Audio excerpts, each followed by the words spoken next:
So I decided to pop in to do another open practice session. First I have to figure out my camera is. Okay, here we go. So if you remember last week I did the Recitativo part of Recitativo Scherzo by Kreisler, and today I'm going to do the Scherzo part as promised. What I'm going to focus on today is how to stay relaxed. It's very easy to tense up in both the right hand and left hand, especially because we have so many chords. And I know for myself personally, I have to find places where I relax and kind of relax the muscles, because really by the end of the piece, if I don't really consciously plan when to relax, I end up being really tense. Also, what I find really exciting about this piece as a whole is that it captures so many different emotions and so many different states of mind. The issue here is really to make sure that the piece doesn't sound fragmented, and we're going to find ways to really blend the different sections and build a bigger phrase. So we're going to try to do a light spiccato. So we're going to look for a playful, fun sound, very light going, especially we want to contrast that with a dark, somber tone of the opening. So here it is, it's Scherzo.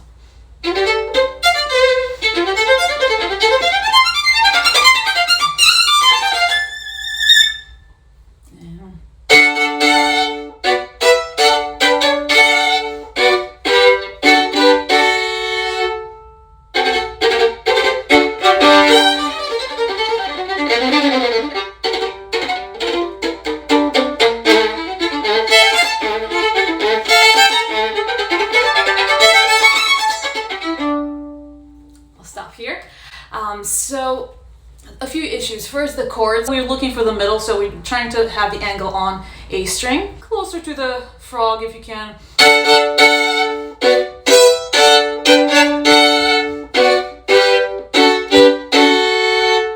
And now the next section is much more edgy.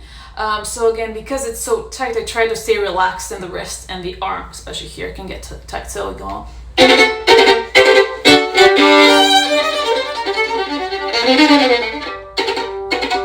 So this next part is tricky because we're playing double stops and plucking with a pinky. So this is how I practice this very slowly. Honestly, the only way I practice this is just very, very slow, and it's been pretty helpful. So.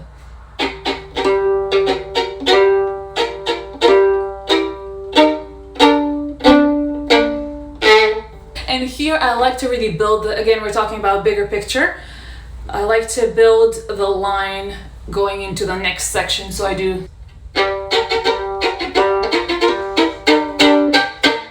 And here I really want to differentiate the two voices.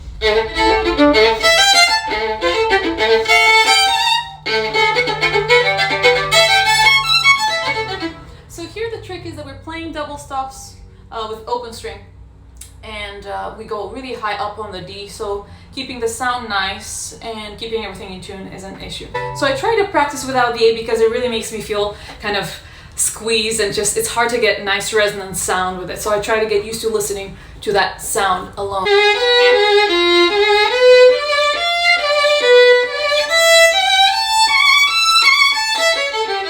So the next section, I love that circle of fifths section, and I like to make it a little more lyrical there. So I'll show you what I'm doing. I'll go back to the previous section.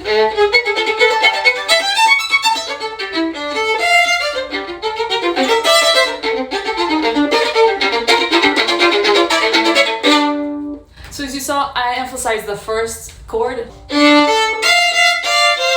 less, then more, less, then more, a little bit more, more. And again, I'll use the next few measures to transition into the following section, which is very rigid and kind of more vertical. So I'll use this next measure to get me into that taka-taka rhythm. So it's otherwise it could sound really abrupt.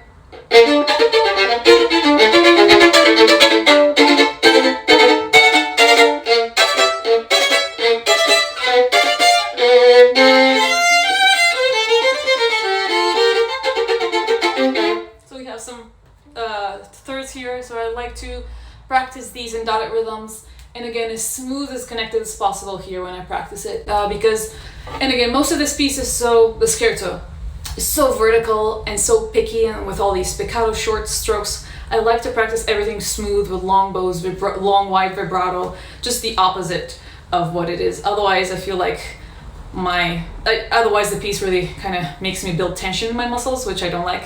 So that's why I practice it this way. So here,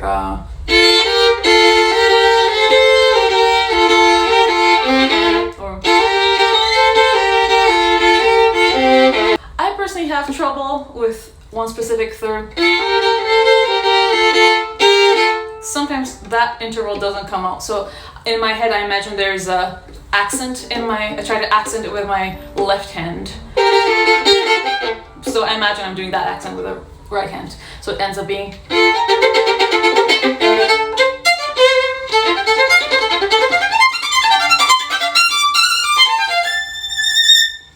And now we have different harmonies. So I really try to take a little more time, emphasize the difference, because we're at a very surprising place. B minor, right? Right. So I really like to emphasize that. Just I'll play the whole phrase, and I'll explain later.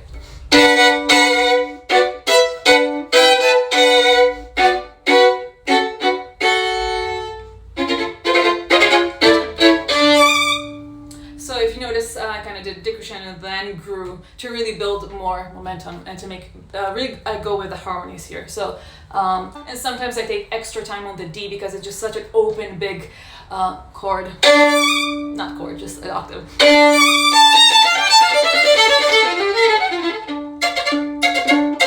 Same thing here, just practice this really slowly.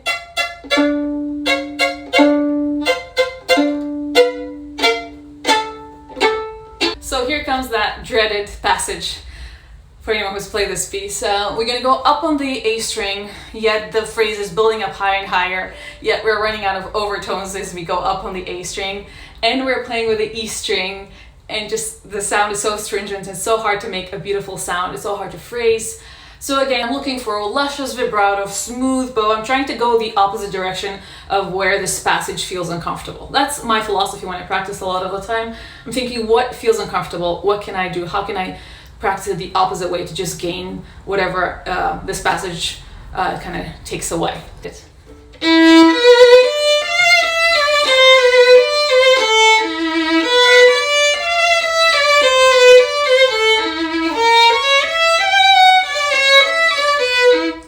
So on and so forth. So here, the way I practice is going up. As you know, this is a sequence going up. It's pretty much the same pattern of the hands, which is the only thing that makes this easy. So I practice the first sequence, and at the end of the sequence, I practice the shift going to the second sequence because, again, that's part of the preparation, and I think it's really important. Again, practice with the shift.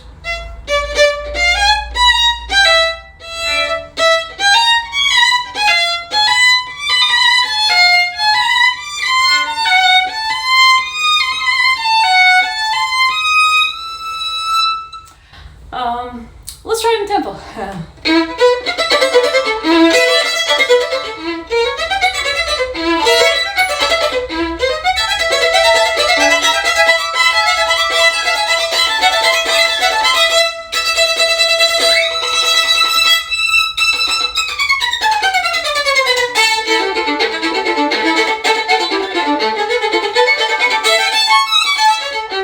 Trying to make that E string sound nice.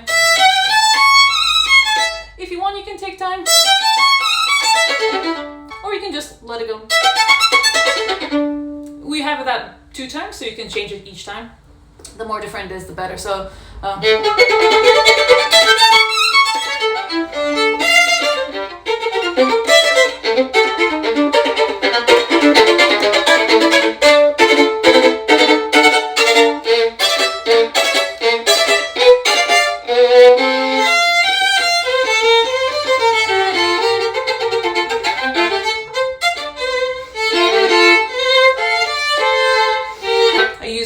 help to really relax and make it as luscious as I can.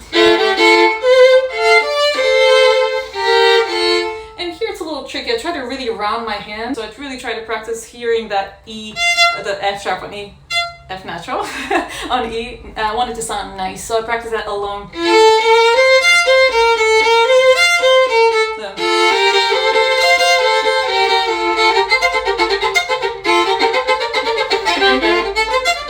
And here's the final passage. Here the tendency I notice in me, and probably a lot of you, is to go forward and rush. But I remember seeing this in a manuscript. I think that's Kreisler's writing to deliberately not go fast there and kind of relax, which feels counterintuitive, but also feels really, it's nice for a change not to have this like brilliant fast ending when already you're really tired and like tense. So one of the challenges for the end is that it should be, again, as we say, relaxed, but also very crystal clear because of all the shifts and the harmonics and double stops, but it's also very quiet. What's tricky is this, so here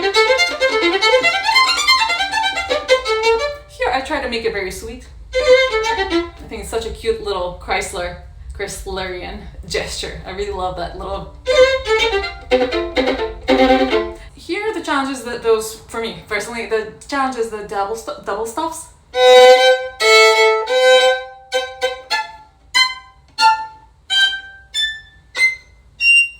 So that shift, because it's quick and light, yet the fingers feel heavy, and it's a tricky shift. So just practice, again, my favorite, luscious and slow and connected. Because if a passage is quiet and picky in a piece, it's gonna make you feel like you're walking on eggshells. That's what I found for myself. So I'm thinking, well, I don't want to feel like that when I practice. How do I feel relaxed and luscious? I practice it with more sound, with bigger tone. So when it's time to play it, I don't feel like I'm on eggshells, even though I'm playing it quietly and light. So try it, let me know if that kind of practice helps. But that's how I've been playing it, especially this very last section of Scherzo. So this shift is tricky.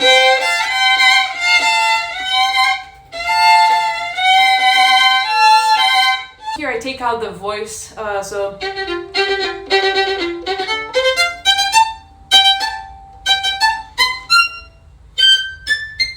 I really try to think of the phrase, and thinking of the phrase kind of lightens up my hand, and I don't think of the shifts and the double stops as much as I'm really going for the phrase. So